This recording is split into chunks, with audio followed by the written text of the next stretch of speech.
Justice Sri Krishna. It was famously called as the Sri Krishna Commission. And we know that Justice Sri Krishna, he was and is a devout and a practicing Hindu.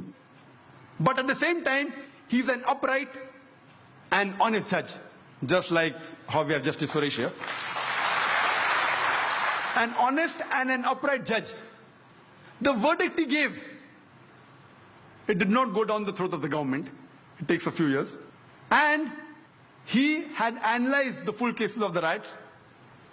He spoke with the politicians, with the police.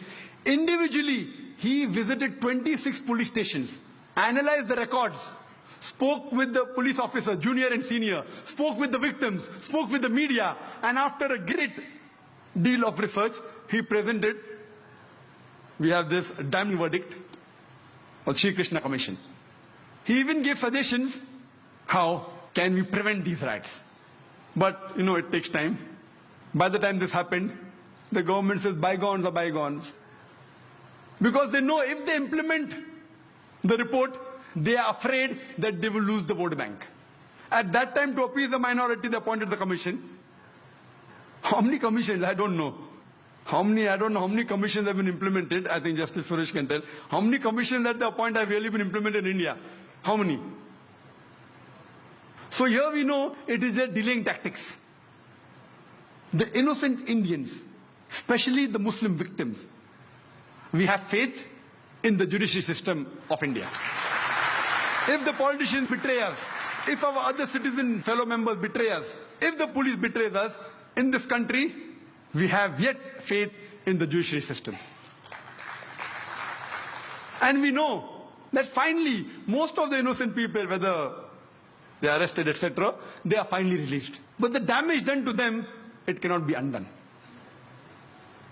Later on, we come to know, after a couple of months, on 12th of March 1993, there was a series of 13 bomb blasts in Bombay, in which more than 250 innocent citizens of Bombay were killed. More than 250 innocent human beings were killed. And more than 700 human beings were injured. The opposition said, oh, planned everything. Justice Sri Krishna said, it was not meticulously planned, it was a retaliation. More than 1,500 innocent Muslims killed in riots in Bombay.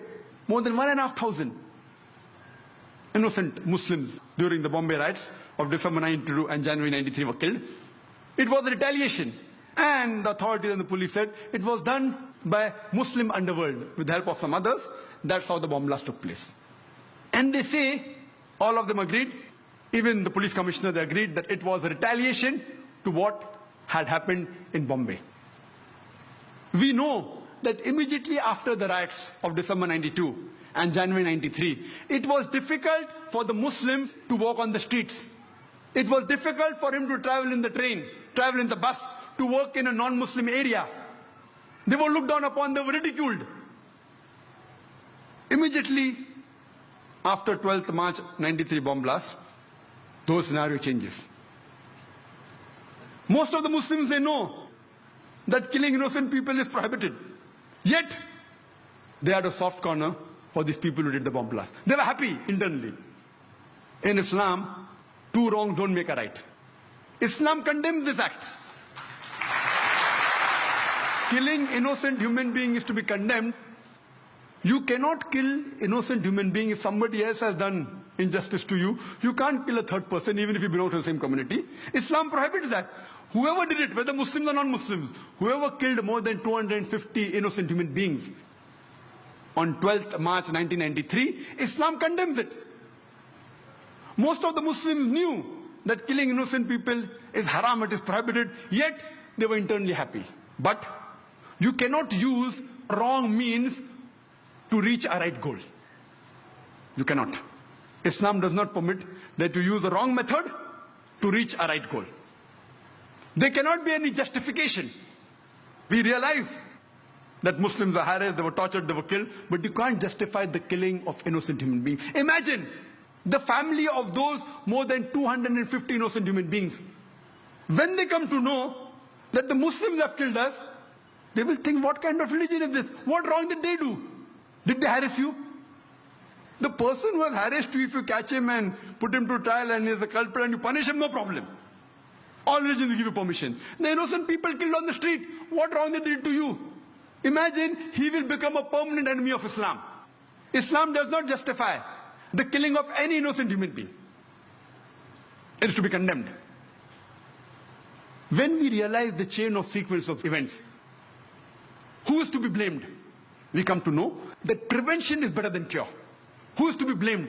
When we see the sequence of events, we come to know that if the opposition politicians, the politician from the opposition party, if they would not have used Babri Masjid and Ram Janmabhoomi issue as a political plank, the Bombay bomb blast in 93 would have taken place. Later on, the politicians in power, they could have easily prevented the gathering. They could have easily prevented the destruction of the Babri Masjid. Easily. They had the Supreme Court verdict. They had the military, they had the police, but they were afraid that if we do it, we lose vote bank, so they let the destruction take place. Second people responsible are the politicians in power. Third people, the innocent Indians, they are instigated against the minority. And they involve in killing of thousands of innocent Muslims. They are too responsible. But they are innocent people. Fourth people responsible is the police. The police could have easily prevented the riots in Bombay or anywhere in India, easily. The normal civilians, we are military trained. We cannot fight with the police. It's easy. It's very easy for the police of any city, especially Bombay, to prevent the riots. Very easy. Preventing terrorist attacks is difficult. I'll come to it later on. But riots is very easy. Easy. But they didn't do it. Some were afraid. There were a few who went out of the way and helped the innocent victims, but the majority were silent spectators. Some even were party to it. Some who were silent spectators, they were afraid that if we went against the politician, we would have been transferred.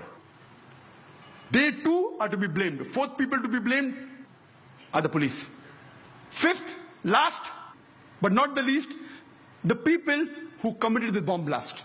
Islam does not give permission to use wrong means to reach the right goal. All five categories are to be equally blamed. If you want to stop terrorist attacks, go to the root cause. Stop the injustice. Stop the wrong done to a particular group of people and terrorism will stop. It is difficult for the police to stop the bomb blast. We know, we understand. It's not easy, it's difficult. But to stop the riots, very easy. Same case. You see most of the riots that took place in India, they have the same sequence, same people are involved, the details may differ. Same group of people involved. We have the other example of the Gujarat massacre. We have the other example of the Gujarat massacre that started on 27th of February 2002 and went on till March 2002.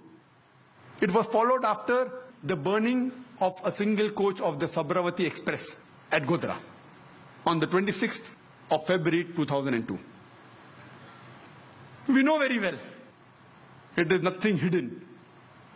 It's an open secret that this train, the bogie that was burned, according to forensic reports, according to circumstantial evidence, it says that the coach was burnt from inside. There are several evidences. But everything was planned. It was pre-planned. Muslims were instigated, there was a gathering, but they didn't kill. They didn't kill the innocent people. They say that 59 car sevaks were killed, yet it is to be doubted. Yes, there may be a few people that have been killed. Many people who were thought to be killed later on were found alive. So then they kept on changing the statement. So it was an inside job.